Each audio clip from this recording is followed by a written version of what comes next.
Kesuksesan Indonesia melaju ke ron ketiga, sekaligus menjadi satu-satunya wakil ASEAN yang tersisa, jelas membuat negara-negara tetangga seperti Malaysia, Vietnam, hingga Filipina berharap lebih kepada timnas kita untuk memberikan yang terbaik di ron ketiga nanti, bukan hanya menjadi samsak tim-tim elit Asia seperti yang terjadi sebelumnya, di mana Thailand dan Vietnam yang terlebih dahulu bermain di ron ketiga hanya menjadi bulan-bulanan tim kuat di Asia. Sementara itu, melihat perkembangan yang sangat pesat dari timnas Indonesia, membuat 3 negara di atas mulai mencontoh Indonesia sebagai kiblat sepak bola di ASEAN.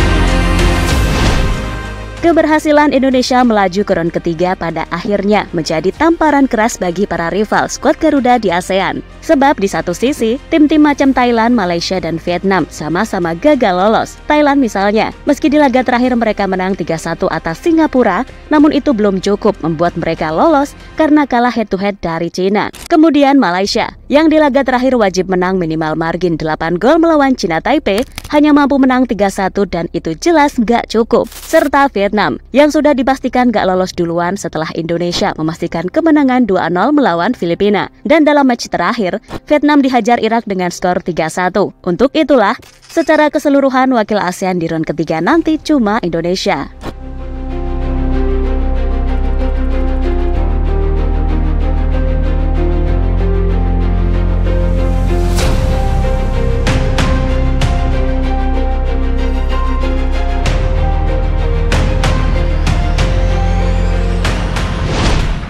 Dan harus diakui, setelah diperkuat banyaknya pemain keturunan grade A, kualitas permainan Indonesia meningkat cukup drastis. Bahkan tak sedikit yang menilai jika level Indonesia mulai mendekati tim-tim elit Asia, macam Jepang dan Korea Selatan. Dan melihat perkembangan timnas Indonesia yang cukup signifikan, membuat negara tetangga seperti Malaysia, Vietnam, dan Filipina kini mulai mencontoh langkah Indonesia dalam memajukan persepak bolaan mereka.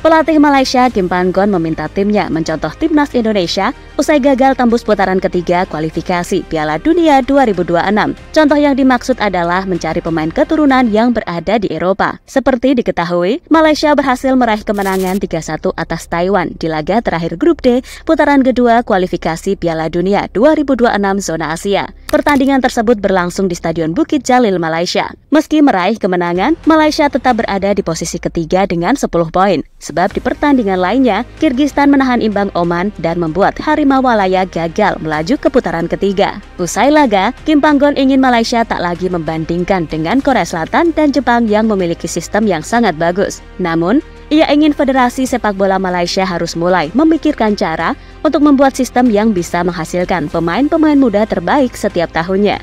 Kita tidak bisa membandingkan dengan Korea Selatan atau Jepang karena mereka punya sistem yang sangat bagus. Saya kira kita perlu meninjau dan memperbaiki sistem kita untuk menghasilkan talenta-talenta muda. Sangat penting untuk menghasilkan pemain muda terbaik setiap tahunnya, kata Kim Panggon dikutip dari Makan Bola. Pelatih asal Korea Selatan itu ingin Malaysia mencontoh timnas Indonesia yang mencari pemain keturunan Eropa. Namun Kim Panggon menilai pengembangan pemain dan menghasilkan pemain muda terbaik adalah fokus utama Malaysia. Upaya lain mungkin kita bisa mencontoh pelatih-pelatih Indonesia yang terbang ke Eropa untuk mencari pemain keturunan. Tapi bagi saya, kebutuhan utamanya adalah sistem pengembangan yang menghasilkan pemain-pemain lokal terbaik, ujar Kim Panggon. Kim Panggon pun melihat timnas Indonesia memiliki masa depan cerah dengan usaha yang telah dilakukannya. Bahkan ia menilai Malaysia harus bisa bersaing dengan skuad Garuda. Setelah itu, upaya selanjutnya adalah dengan strategi bersaing. Bagi saya, Indonesia akan segera menjadi tim terbaik dengan usaha yang mereka berikan, tetapi Malaysia harus menantang mereka, tutup Kim Panggon.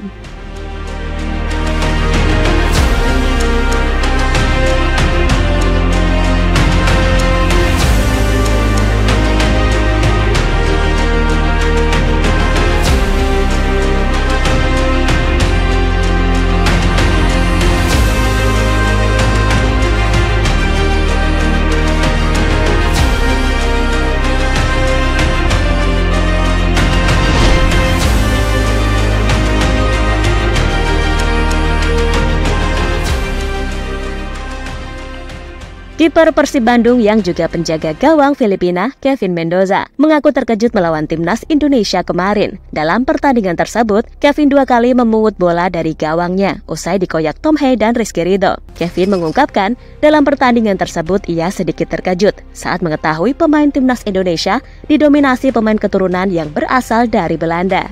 Sejumlah pemain keturunan tersebut seperti J.H. Tom Hei, Nathan Choaon, hingga yang terbaru Kelvin Verdong. Ia mengatakan tidak familiar dengan sejumlah nama baru di skuad Garuda tersebut, sebab seluruhnya tidak ada yang merumput di Liga 1. Mereka punya banyak pemain bagus, saya tidak kenal dengan yang ada di lapangan. Banyak wajah baru yang belum saya lihat sebelumnya. Banyak juga pemain asal Belanda, ujar Kevin Mendoza selepas laga. Sementara itu, pelatih Filipina Tom Saintfiet mengakui kekuatan timnas Indonesia. Ia bahkan menyebut skuad Garuda merupakan salah satu tim kuat di Asia. Saya ingin ucapkan selamat untuk Indonesia, PSSI, dan juga masyarakat Indonesia karena sudah menang dan lolos Piala Asia 2027 dan ke babak ketiga kualifikasi Piala Dunia. Mereka tim yang hebat dan menjelma menjadi kekuatan baru di Asia, ungkap Tom Saintfiet usai pertandingan.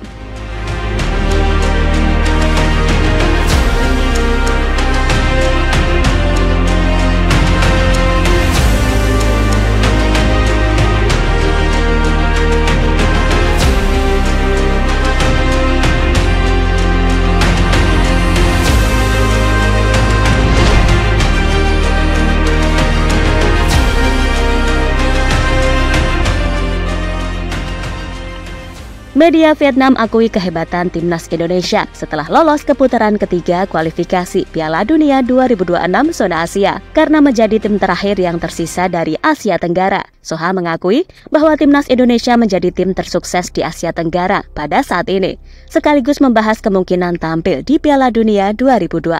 Tim tersukses di Asia Tenggara, apakah timnas Indonesia punya kans bermain di Piala Dunia 2026? Demikian judul yang diberikan oleh Soha. Media Vietnam tersebut juga menjelaskan bagaimana dampak dari para pemain timnas Indonesia U20 yang tadinya disiapkan untuk Piala Dunia U20 2023. Meski pada akhirnya turnamen itu batal digelar di Indonesia, persiapan tersebut justru memberikan keuntungan timnas Indonesia. Ex-pemain timnas Indonesia U20 yang menjadi bagian dari tim senior pada saat ini diantaranya adalah Marcelino Ferdinand, Justin Hubner, Ivar Janner, dan Muhammad Ferrari. Dengan kematangan para pemain yang mempersiapkan diri untuk Piala Dunia U20, diasuh oleh Sinteyong, dan tambahan sejumlah pemain bintang naturalisasi, timnas Indonesia telah membuat perkembangan yang luar biasa. Demikian ulasan dari Soha. Menurut Soha, timnas Indonesia sudah bisa bersaing di level Asia, meskipun pelatih Sinteyong tetap memerlukan keberuntungan untuk bisa lolos ke Piala Dunia 2026. Keberhasilan mencapai 4 besar di Piala Asia U23 menunjukkan bahwa sepak bola Indonesia menepiskan tim-tim top di benua. Meskipun level tim nasional sepenuhnya berbeda, pelatih Sinteyong bisa mengandalkan kepada kejutan, sambung Soha.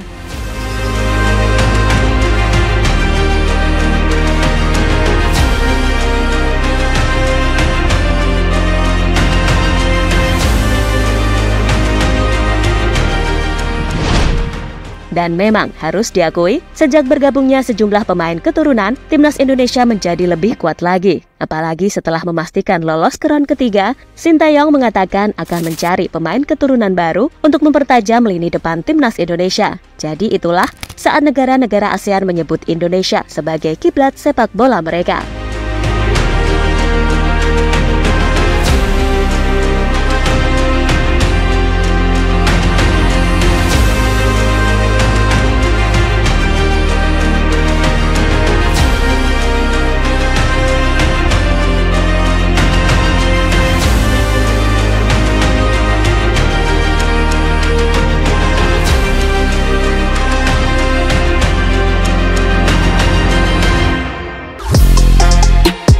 Halo, izin iklan sebentar ya guys. Jadikan ruangmu bernuansa timnas. Temukan beragam poster dinding, sepak bola dan timnas dengan desain menawan, kualitas premium dan harga yang tidak akan menguras kantong. Segera klik link Shopee di deskripsi video ini dan dukung timnas dengan sepenuh hati. Mulai dari dinding rumahmu.